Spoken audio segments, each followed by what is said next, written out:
Jonathan Lee Riches Investigates. I am covering the Moscow, Idaho case. Let's talk about Bryan Kohberger and his trip to Pennsylvania.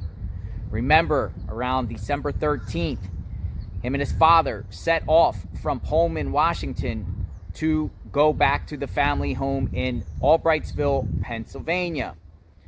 Now, the media has just been reporting about the route Bryan Kohberger and his dad took.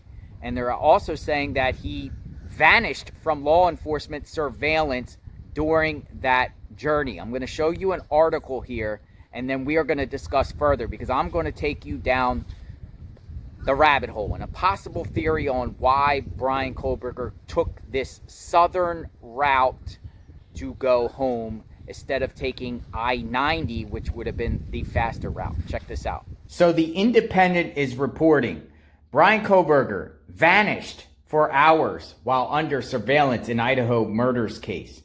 It is unclear exactly how long the accused mass movements were unknown, but it is roughly a 15-hour drive from his apartment in Pullman, Washington to Loma, Colorado, where search teams were back on his case.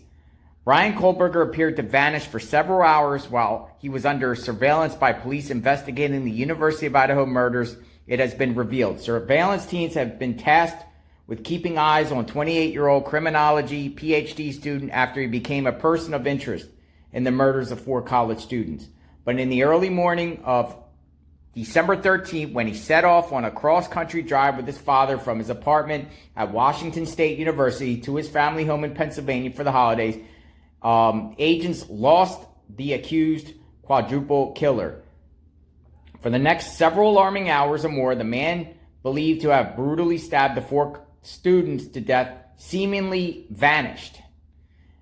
Investigators desperately scoured automated license plate readers in nearby states to try to find any signs as to Mr. Kohberger's car driving through. Hours later, the car finally pinged in Loma, Colorado, about 900 miles away from Pullman, and the surveillance operation resumed. It is unclear exactly how long Mr. Kohberger's movements were unknown, but it is a roughly 15-hour drive from Pullman to Loma.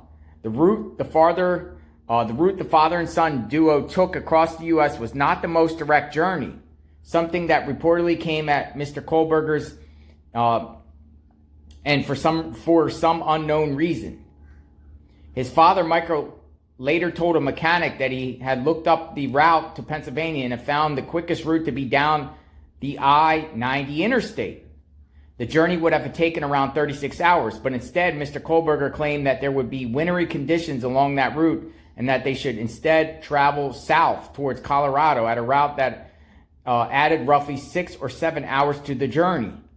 Once surveillance teams were back on Mr. Kohberger's tail in Colorado, law enforcement hit another potential issue when the suspect was pulled over by police twice in his vehicle driving through Indiana. So he headed south, and his car was eventually spotted in Loma, Colorado. Why did he take that south route? So it explains, he vanished. Bryan Kohberger vanished for an extended period of time at the beginning of his journey when he left Pullman until the license plate reader caught him in Loma, Colorado. I actually made a video about that Loma, Colorado surveillance, the white Hyundai Elantra. Check that video out. But why did he take that way? And I was always curious and wondering, but now I might have a theory why he took that route. And it comes to Dylan Mortensen, right? So I know Bryan Kohberger was most likely paying attention to this crime after it happened. There's speculation that he could be Papa Roger. There's speculation that he called into a YouTuber's channel to talk about the case. Sure, he was monitoring the situation, and I'm sure he knew that there was surviving roommates in the home, particularly Dylan Mortensen, right? So I want to show you something very, very interesting. Dylan Mortensen does have ties to Utah. She has ties to Utah. Her dad, Brent Mortensen, actually owns a business in Utah called Dillon Investments LLC, and it is based in Saratoga Springs, Utah. Now look at the route. Look at the route Bryan Kohberger and his dad took, where eventually he was seen on surveillance in Loma, Colorado, the route. Now look at Saratoga Springs.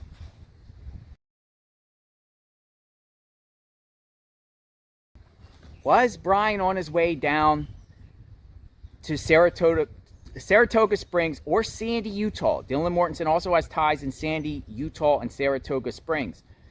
Was he trying to plot and maybe get Dillon Mortensen on his way? Why did he take that specific route? Now, this is just a theory. Now, Dillon Mortensen also has family that lives in Ada County, Idaho, Boise area too. So she could have very well been there, but Bryan could have done his research and said, wow, I need to find this Dillon Mortensen. Dad, let's go south. I need to make a stop while we're heading south. And maybe he was plotting and planning something in that area, because the route he took is right where Dillon Mortensen's father owned a business and has community ties. Let me know what you think about this theory. Again, I'm just, a theory, speculation, but just wondering, why did he take that route? Why didn't he just go north on I-90? The article said something about he was worried about snow. What was the weather that day? What was the weather that day? I just can't believe somebody would take a 7-hour detour. Maybe an hour detour or 2-hour detour, but a 7-hour detour seems kind of fishy to me. Subscribe to my channel, hit the notification button. I am covering this case, Idaho 4. Why did Bryan Kohberger head south and then go east? Let me know. We'll talk soon. Everyone be safe. God bless.